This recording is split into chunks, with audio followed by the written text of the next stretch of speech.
Bismillahirrahmanirrahim.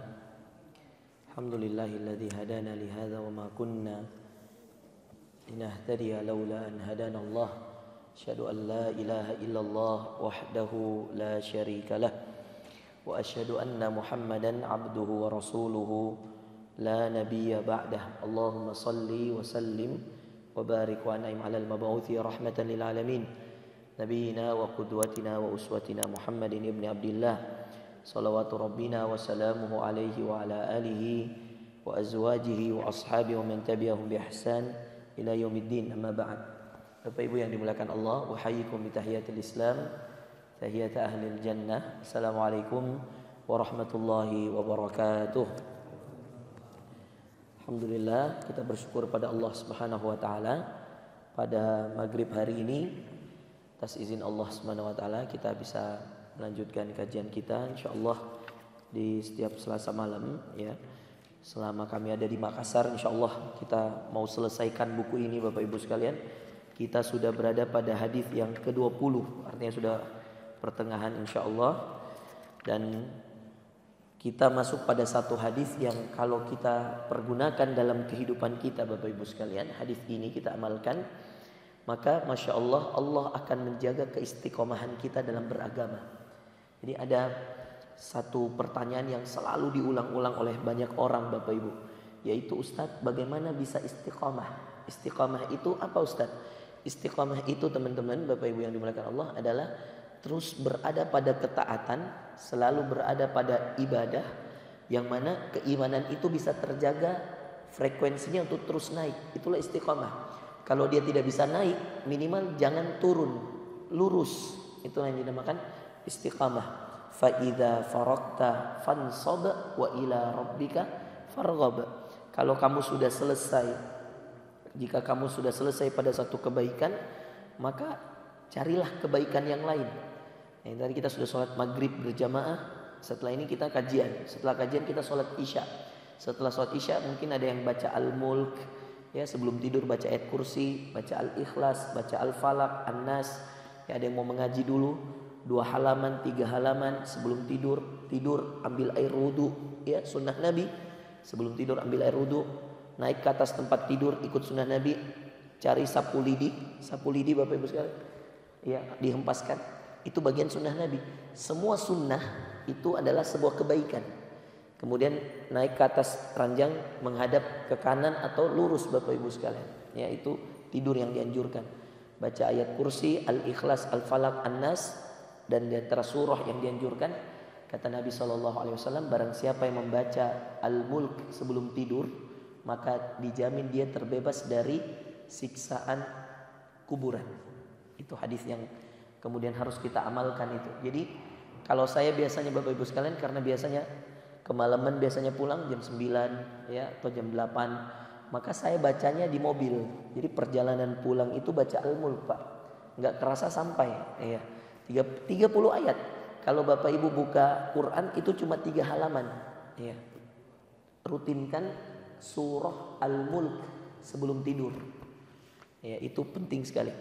Kalau ada waktu Ustadz, saya mau baca Quran lagi, surah apa lagi Ustadz yang boleh dibaca sunnah sebelum tidur? Sebelum tidur As-Sajadah. Dalam sebuah hadis Nabi mengatakan, dan ini mirip, sama-sama 30 ayat. Sama-sama 30 ayat. Satu As-Sajadah, satu Al-Mulk.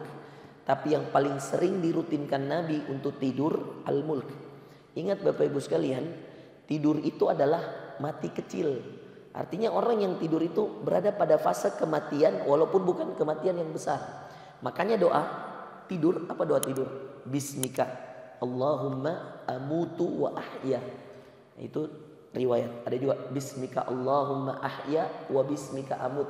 Ya, yang mana kita pakai biasa? Kamu Yahya, apa yang kamu pakai? Hah? Coba baca. Bismika Allahumma ahya wa bismika amut. Kita kalau tidur baca yang mana? Bismika Allahumma amutu wa ahya. Nah, Pak Syukri apa yang baca? Nomor 1, nomor 2. Yang pertama yang seperti Yahya. Bismika Allahumma ahya wa bismika amut. Artinya apa? Dengan menyebut namamu ya Allah, saya hidup. Dan dengan menyebut namamu ya Allah, saya mati. Kalau bangun tidur apa? Alhamdulillah alladzi ahyana ba'dama amatana wa ilaihin nusyur. Itu penting Pak. Tidur dengan bangun tidur. Makanya biasanya banyak orang Pak kalau tidur ketindisan. Jadi mau bangun itu berat badannya. Sering. Iya. Ustaz, saya sering ketindisan. Saya bilang 2. Pertama, baca ayat kursi sebelum tidur. Yang kedua, karena ada hadisnya Abu Hurairah. Barang siapa, kata Nabi SAW, barang siapa yang membaca ayat kursi sebelum tidur, maka dia tidak akan diganggu oleh syaitan manapun. Yang kedua saya bilang, baca Al-Ikhlas, Al-Falaq, An-Nas. Lalu tiupkan. Jadi Pak, sebelum tidur itu Nabi, setelah baca ayat kursi Allahu la ilaha illahu al-hayyul qayyum sampai selesai, baca Al-Ikhlas 3 kali. Qul huwallahu ahad, Allahus samad, lam yalid wa lam yulad wa lam yakul lahu kufuwan ahad. Al-Falaq, qul a'udzu birabbil falaq min syarri ma khalaq, seterusnya. An-Nas, qul a'udzu birabbin nas. Nah, setiap 1 kali Nabi meniupkan seperti ini Pak. Perhatikan, ini cara meniup. Dibuka tangannya seperti ini, ditiup. Kemudian Nabi memulai dari ubun-ubun. Ini namanya ubun-ubun Pak. Diusap, masuk ke muka, kemudian masuk ke badan, ya. Kemudian sampai kaki dan sampai ini makanya kuku-kuku ini, Bapak Ibu sekalian, diusap semua. Ini supaya kemudian syaitan hilang.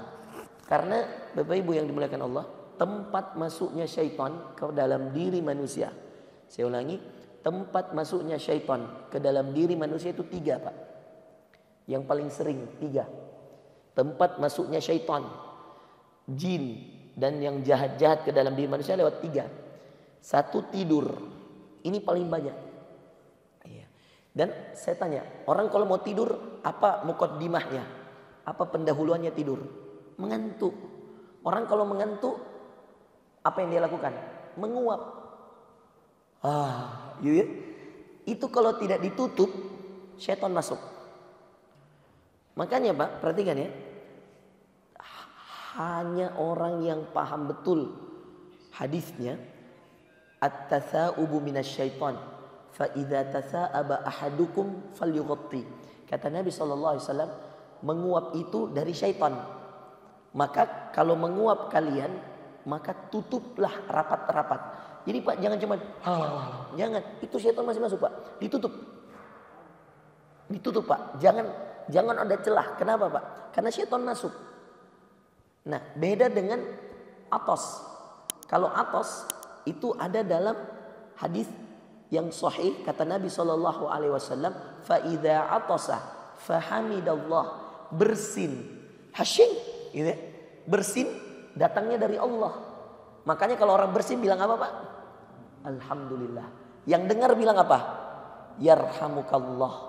Yang bersin lagi bilang apa? Yahdikumullah. Kenapa Pak? Karena bersin datang dari Allah. Penyakit keluar. Beda menguap, syaitan masuk. Jadi perlu dibedakan ini Pak. Iya.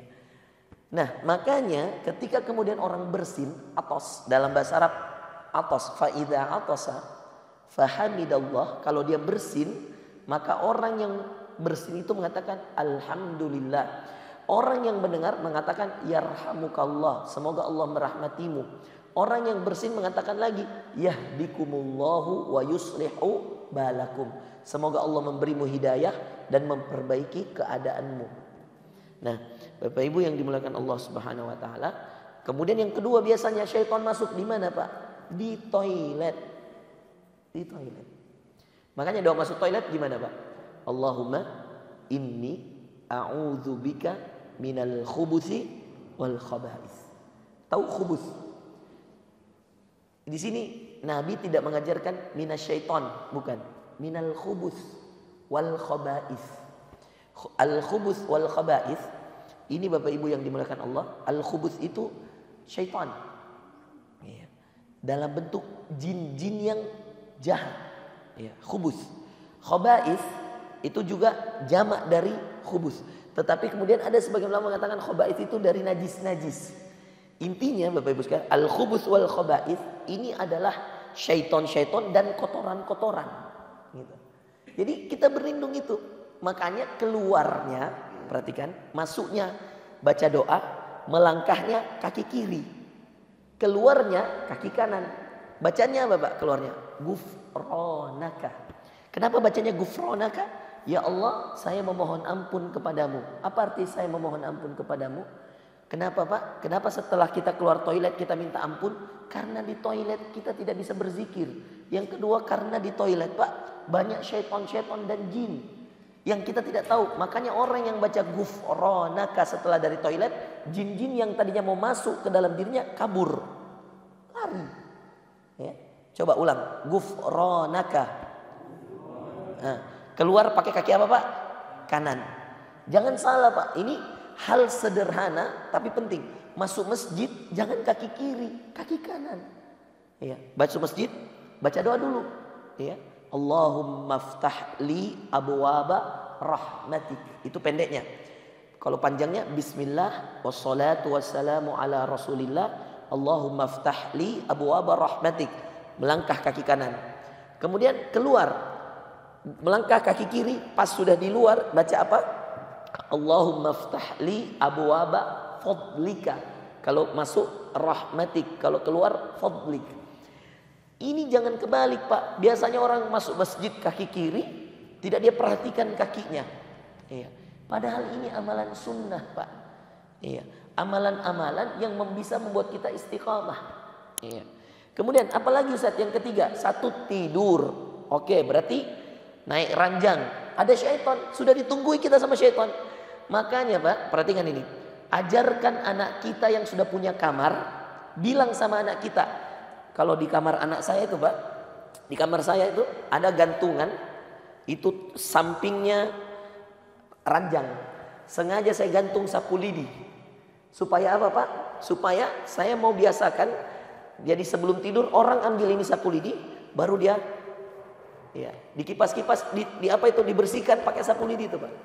Itu bukan, mohon maaf Pak, tidak harus sapu lidi, bisa kain, sarung. Yang penting dipukul-pukul itu. Iya. Kenapa Pak? Karena syaitan sudah tunggu kita di situ. Jin sudah tunggu kita. Makanya kalau kita mau bahas hadis Muslim, hadis yang sahih, yang tentang Nabi mengatakan ketika seorang tidur, maka dikencingi matanya, telinganya dengan 3 ikatan. Iya. Bayangkan Bapak Ibu. Tidak lepas itu ikatan. Karena tidurnya tidak baca doa Pak. Makanya bangun tahajud susah. Ya. Coba Pak, kalau tidak baca doa, susah sekali bangun tahajud. Ya. Tapi Pak, kalau baca doa, Masya Allah itu kayak ada yang bangunkan. Tiba-tiba lihat jam, jam 3 sholat.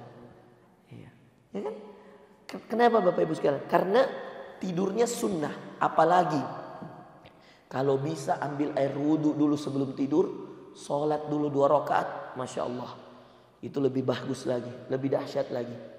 Ya. Tidur dalam keadaan punya air wudhu, Masya Allah.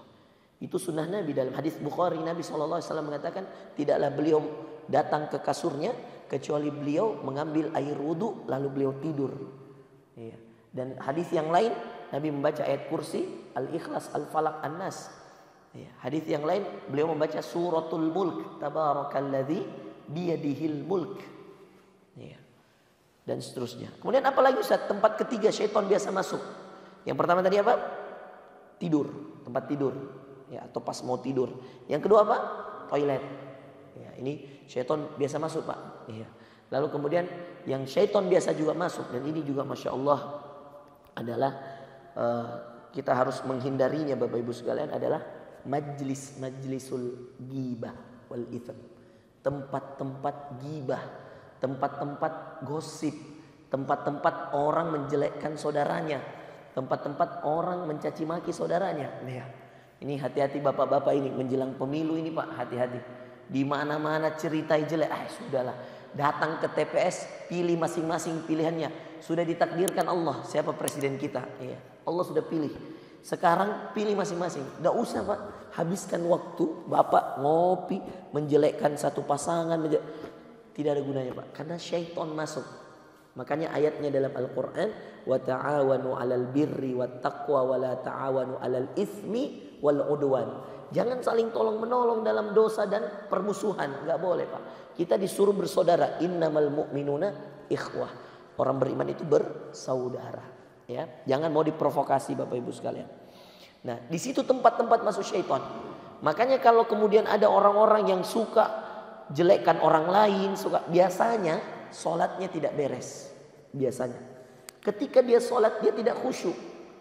Tapi kalau dia orang yang bagus sholatnya, bagus agamanya, istiqamah, biasanya kalau ada orang menceritakan jelek orang lain, dia pindah, dia tidak mau. Kenapa? Karena dia juga punya aib, dia juga punya dosa. Sehingga khawatir kalau dia menceritakan dosa orang lain, maka orang lain akan menceritakan dosanya dan aibnya.